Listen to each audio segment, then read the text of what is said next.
Hello, welcome to the Kim Iversen Show. So, yesterday the Senate approved a resolution in favor of expanding NATO to include Finland and Sweden. Watch this. On this vote, the yeas are 95, the nays are 1, and 1 senator responded present. 2/3 of the senators present, a quorum being present, having voted in the affirmative, the resolution of ratification is agreed to.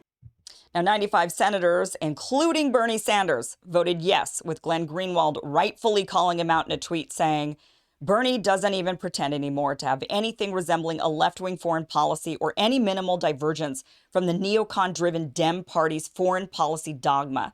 Opposing NATO expansion was long a mainstream liberal view. Now, only Hawley and Paul will get near it. Now, when Bernie Sanders ran for president in 2016, his website stated that he was against NATO expansion. He said it inflamed relations with Russia and cost too much for Americans who were footing the bill. He felt that money needed to be spent at home. He and Trump were actually aligned on that issue. Where did that Bernie go? Where's that Bernie when we need him? Instead, we have Republican Josh Hawley from Missouri, who was the only no vote, and Republican Rand Paul of Kentucky, who voted present. Now, Democrats have proven themselves to be no different from Republicans when it comes to foreign policy, and oddly, it's now the lone Republicans willing to stand up and take the anti-military industrial complex expansion stance, because that's all this is.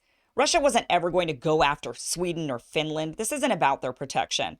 Russia has warned ad nauseum about Ukraine, and we're angry over expansion into the Baltics and into Warsaw Pact nations, but they haven't ever really mentioned Finland or Sweden. Both countries have remained neutral, and it's been fine for them. There's no additional threat to them today than there was 8 years ago when Russia annexed Crimea. There really are only two reasons why they're joining, and I'll get to that later. But first, let's look at Democrats and how gleeful they are over this expansion. Here's a statement from Nancy Pelosi. Finland and Sweden are outstanding Democratic allies who have shown great courage and strength in condemning Putin's monstrous and unlawful invasion of Ukraine. As official members of the NATO alliance, they'll continue to bring crucial support to the mission of the West and all freedom-loving countries to counter Putin's aggression, bolster security and stability in the region, and preserve democracy for the world. I find that interesting. I just really cannot even wrap my mind around why Finland and Sweden would sign up to be obligated to join us in World War III if it got to that point. But here's what Amy Klobuchar had to say about it. I'll be voting a big yes on Finland and Sweden's entry into NATO, and I'm heading to the Senate floor to encourage my colleagues to do the same. Their membership will strengthen security and the cause of freedom in Europe and across the world. And of course, Chuck Schumer, we got to find out what he had to say about this. Since its creation over 70 years ago, no alliance in human history has done more to advance the cause of freedom and democracy than NATO. Today, at a moment when democracy in Europe is under attack, as belligerent autocrats like Putin clamor for European dominance, the U.S. Senate is voting in overwhelming bipartisan fashion to approve Finland and Sweden's accession to the NATO alliance. This is important substantively and as a signal to Russia. They cannot intimidate America or Europe. I applaud the leaders of Sweden and Finland, who made a bold choice to depart from their long-held position with respect to NATO. I'm confident they'll be excellent partners in this alliance. I thank Leader McConnell. Back in May, we met with the Finnish president and Swedish prime minister and promised to approve their accession as quickly as possible. And today, we're keeping that promise.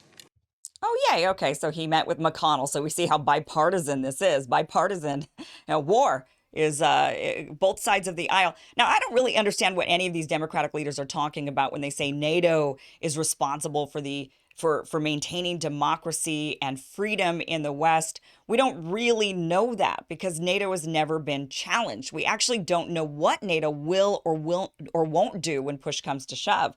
Will all of the allies actually go to war for each other, or will some claim that they just don't have the resources?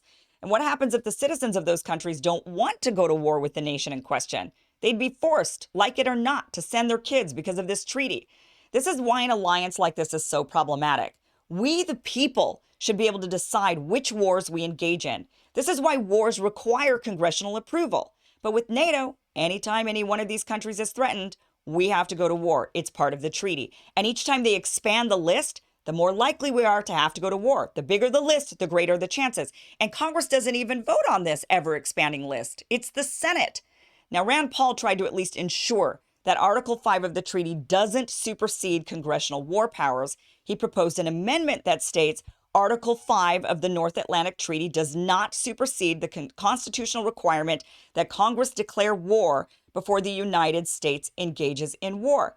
Seems reasonable enough, right? We should be the ones declaring war. Congress declares war. But get this, Rand Paul, his amendment was defeated in a 10-87 vote.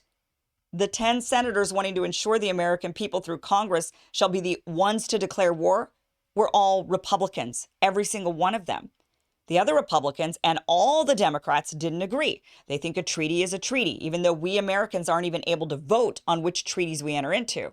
Here's Republican Mitt Romney saying Rand Paul's amendment would make America's commitment to NATO seem wobbly. I rise to oppose the Paul Amendment to the resolution of advice and consent to ratification for the accession of the Republic of Finland and the Kingdom of Sweden to NATO. Like virtually all of my colleagues, I heartily support the admission of Sweden and Finland into NATO. Their commitment to democracy, their military capabilities, and their resolve in the face of Russian aggression is welcome. With Russia's unprovoked attack on Ukraine, NATO has been united in providing support for the Ukrainians to defend themselves. NATO is also united in its adherence to the provisions of the NATO treaty. The world is watching to see if there are any cracks in that commitment, particularly with respect to its provisions for mutual defense. We must not in any way appear to be going wobbly on Article 5. I fear that the Paul Amendment would do just that. Oh, right. Okay. So adhering to the Constitution would make us appear wobbly. So there it is. The Senate decided that we, the American people, shouldn't get a say on when we go to war. They just want to keep expanding NATO and creating other alliances that sidestep congressional war powers and put us at risk of having to send off our kids to countries most can't even locate on a map, like North Macedonia, Montenegro, and Estonia, all members of NATO. There are currently 30 countries in NATO. Finland and Sweden will make 32. That's 32 countries we're obligated to go to war for no matter what. So when politicians like Pelosi and Romney claim it's for the sake of democracy, ask for whose democracy? Ours? Because it sounds like they're ripping our right to decide away on the single most important issue. They make this about Russia, but remember, NATO doesn't name a country it's aimed at. Yes, it was created to counter Soviet expansion, but even the Soviet Union doesn't exist anymore.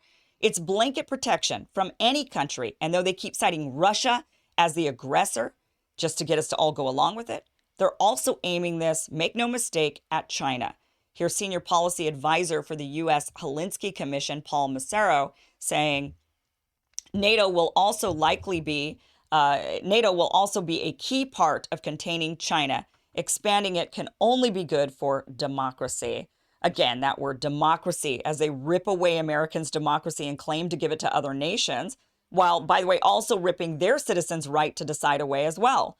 World War II didn't require an alliance. The American Revolutionary War didn't require an alliance. When you really need help, countries will either decide to step up or not on your behalf. Now, before I end this, I want to circle back as to why Finland and Sweden are even choosing to do this and why we're even contemplating letting them join.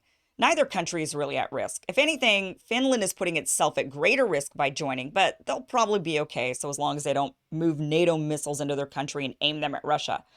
But one reason why there is likely so much bipartisan support for expansion, not only to Finland and Sweden, but to all the other countries we've been adding over the years, is because the military-industrial complex loves nothing more than to sell weapons. And you can bet Western politicians are getting a pocketful from the lobbyists to expand. More bases, more weapons and gear that needs to be made and sold. It's all about money. No one really cares about democracy or ensuring a free people. Another reason these two historically neutral countries could be joining is because of influence. The current prime ministers, Sanna Marin of Finland and Magdalena Andersson of Sweden, are active in an elite club, the World Economic Forum's Great Reset agenda. Sanna Marin is actually one of their young global leaders, and when people are in a club, they like to do what other club members do. Pressure and influence makes for good pals. It's just really unfortunate these countries have fallen into this trap at a time like this. Who signs up to automatically go and be a part of World War III? Why are we signing ourselves up to automatically have to go to World War III for countries we can't even name, countries most Americans have never been to. This is absurd. We, the American people, should have a say on when we go to war. But when our politicians continue to expand these alliances to never-ending lists of countries, you can bet at some point we'll be headed to war, and we might not even really know why. Thank you so much for watching The Kim Iversen Show. Be sure to like, share, and subscribe so you never miss an episode. And also, join me on my locals community where I talk I've got a lot of great stuff going on there. This is where I do live streams. People can chat with one another.